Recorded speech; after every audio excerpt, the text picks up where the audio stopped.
kawan, assalamualaikum warahmatullahi wabarakatuh. Sama saya lagi, Samudin di Karisma Channel tentunya. Oke kawan, di sini saya mau bagi informasi lagi sama kalian tentang laptop yang ngasih selalu harga paling murah dan speknya tinggi, bro. Ya betul, ini adalah laptop dari merek Acer yang dibanderol di harga 7 juta rupiah pas, namun speknya udah pakai Ryzen 5 loh, bro. Wih, murah sekali. Makin kesini harga makin murah, apalagi merek Acer. Lah kalau kita berbicara harga 7 juta, di merek yang lain kan udah dapat banyak banget pilihannya, bro. Tapi rata-rata paling ya mendapatkan Core i3. Kalau nggak gitu ya dapatnya Ryzen 3. Namun Acer ngasih harga 7 juta pada Ryzen 5 di produk yang dia bikin. Sementara tipenya, ini laptop adalah seri Acer Aspire 3 A31422R0HR. Selain harga 7 juta, ini laptop juga udah dikasih RAM yang udah 8GB DDR4. Jadi untuk jangka panjang enak, berbagai kebutuhan juga udah ngajar. Contohnya buat kalian sehari-hari, buat kuliah, buat belajar, ataupun buat gaming tipis-tipis. Ini udah enak sekali, bro. Loh mas, kalau harga murah seperti itu, apa nggak ada sesuatu yang dikurangi? Ya tetap ada. Tapi kembali lagi, pinter-pinter kalian memanage kekurangan tadi untuk dijadikan kebutuhan kalian buat apa. Contohnya laptop yang kita review ini kan dia menggunakan Ryzen 5 yang serinya 3500U dengan 4 core serta 8 thread dan kecepatan hingga 3,7 GB. Lah ini kan bukan Ryzen yang paling baru, bro. Bukan seri 5000 series. Tapi kalau kita memandang Ryzen 5 dibandingkan Core i3 sama Ryzen 3 di harga 7 juta, tetap ini lebih bagus dan lebih kenceng poinnya di sana. Terus produk ini RAM-nya juga dia bisa di-upgrade, bro. Dia 8GB itu kalau saya detailkan berupa 4GB tersolder, yang 4GB masih bisa kita upgrade hingga 8GB DDR4. Terus penyimpanannya produk ini juga udah dikasih yang M2 PCIe generasi ketiga dengan kapasitas di angka 256GB. Plus produk ini sebenarnya ada slot kosong, cuman varian produk seri Acer yang Aspire 3 ini tidak dikasih untuk konektor ke harddisknya. Tapi kalau kalian cari, sebenarnya konektornya masih ada kok, bro, banyak dijual di online-online. Dan pas kita ngetes untuk kecepatan SSD-nya, produk ini udah cukup kenceng, bro. Dia pas kita tes pakai software Crystal Smart, kecepatan baca dan tulisnya itu di angka 2400 MB/s. Jadi intinya, ini laptop selain 7 juta udah murah, speed SSD kenceng, RAM udah 8GB, udah enak sekali di berbagai multitasking ataupun kebutuhan teman-teman sekalian. Cuman kekurangannya produk ini tidak dibekali dengan Windows original sama Office, jadi bawahnya DOS. Sehingga kalau kalian mau beli, saran saya minta aja pembelinya sekalian, maksud saya penjualnya sekalian untuk install produknya supaya kalian nggak pakai ribet, tinggal pakai aja. Nah, jadi ini kawan, setelah kita ngebahas detail urusan spek yang ada pada Acer Aspire 3, waktunya saya juga ngasih informasi detail tentang model desain yang ada pada perangkat ini, bro. Karena kalau kita lihat sekilas semua Acer tuh modelnya hampir sama. Contohnya ada Aspire 5, ada Aspire 3, ada seri Swift. Mirip-mirip semua, tapi tetap beda untuk material casing dan jeroannya. Nah, kalau saya detailkan, seri Aspire 3 ini dia itu materialnya berbahan dari plastik ABS, tapi tetap bobotnya solid di angka 1,5 kg dan Acer ngasih warna pure silver pada produk ini. Sehingga ini laptop kalau digunakan di berbagai aktivitas, dia akan terlihat netral, bro, siapapun yang menggunakannya, mau cewek ataupun cowok. Namun kalau kita ngebahas masalah harga, itu kan dia satu kelebihannya ada pada seri Aspire 3 yang kita review. Nah, kekurangannya ada pada layarnya, bro. Ini laptop memang layarnya itu dia bezelnya tipis, terus dikasih ukuran standar di angka 14 inch. Tapi sayangnya adalah resolusinya masih dikasih HD, terus dia Acer Comfy dan memiliki Blue Light Shield teknologi, serta jenis layarnya itu dia anti glare. Ini yang menjadi minus adalah resolusinya masih HD, bro. Tapi pas digunakan tetap nyaman, tapi tetaplah minusnya ada di sini.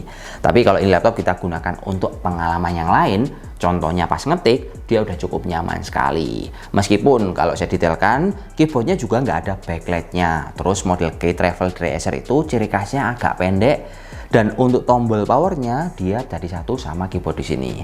Tapi tenang, bro, pas untuk pengalaman yang lain, contohnya touchpad, kita pas digunakan itu benar-benar responsif dan pas diklik itu renyah sekali untuk klik kanan dan klik kirinya.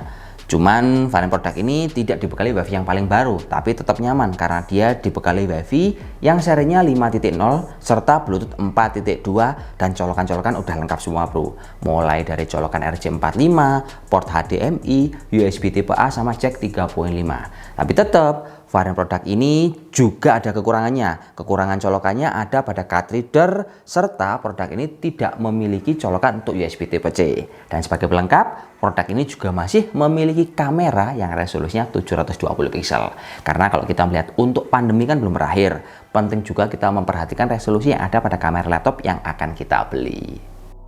Oke kawan, setelah informasi detail juga tentang desain, saya juga ngetes ini laptop bro secara daya tahan baterai. Baterainya itu sebenarnya ukurnya kecil di angka 36,5 Wh, tapi dia tetap mampu bertahan di angka 6-7 jam. Menurut saya lumayan bro, harga 7 juta, udah Ryzen-nya 5, terus juga baterainya masih hingga 6-7 jam kerja. Dan ini laptop juga dilengkapi dengan adaptor yang colokannya bulat serta tegangannya di angka 45 watt. Tapi yang jelas ini laptop pas kita gunakan untuk entertainment, audionya juga lumayan loh bro, meskipun nggak ada embel-embel merek khusus yang ada pada produk ini. Tapi pas kita coba gunakan untuk nonton YouTube dan dengarkan Spotify, audionya enak banget di telinga.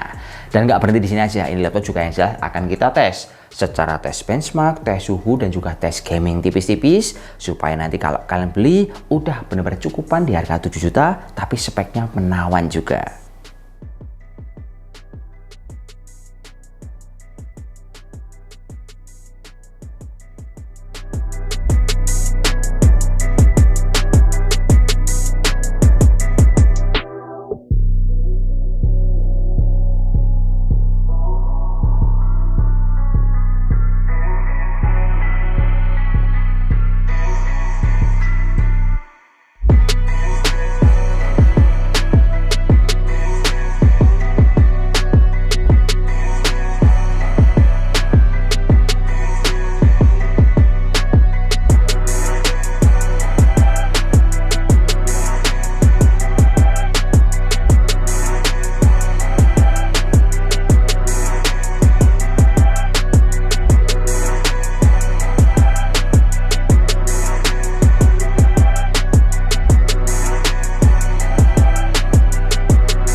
Kalau kita ngebahas laptop dari merek Acer, itu selalu dikasih kejutan harga yang cukup murah bro. Tapi tetap, laptop ini juga ada kekurangan dan kelebihannya juga. Kalau saya highlight, kekurangan dari produk ini ada pada layar yang menggunakan panel TN serta resolusi HD, dan produk ini tidak memiliki OS serta Office bro. Tapi kalau kita melihat dari segi kelebihan, wah ini laptop luar biasa murahnya. Bayangkan 7 juta udah dapat Ryzen 5, kalau merek lain dapatnya Ryzen 3 kalau nggak itu Core i3.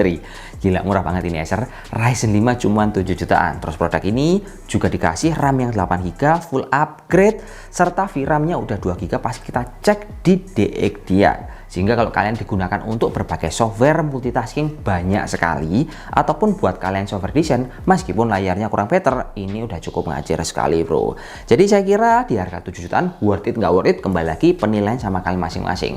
Tapi tugas saya adalah kasih info dengan harga murah, ini udah bisa loh laptopnya kita manfaatkan di berbagai kebutuhan, entah kerja, kuliah, ataupun untuk belajar untuk desain. Jadi saya akhiri dulu, wassalamualaikum warahmatullahi wabarakatuh dan salam jos, semoga bermanfaat.